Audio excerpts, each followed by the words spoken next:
দাদি আমি এটি ভিজিয়ে ফেলেছি, এবার এটি তুমি সামলাও। আচ্ছা নাতি দে, আমি করে দিচ্ছি। হয়ে গেছে আমার কাজ। শয়তান মেয়ে কোথাকারকে মুরব্বী দাদিকে দিয়ে কাজ করায় তোমার লজ্জা করে না?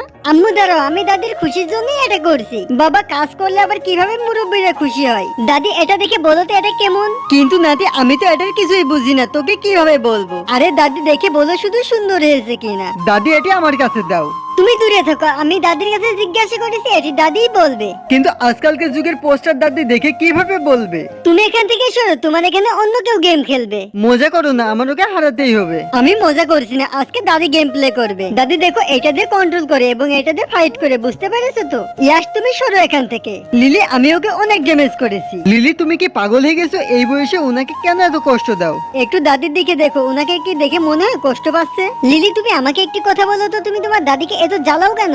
আমি মাত্র দাদিকে মাথা ব্যথার ওষুধ দিয়ে আসলাম। আর এটা শুধু তোমার জন্য হয়েছে। হ্যাঁ আমি মানছি আমার জন্য ওনার মাথা ব্যথা করছে, কিন্তু আমার থেকেও তোমরা দাদিকে বেশি জ্বালাও। আমরা দুজন ওনাকে কবে জ্বালালাম?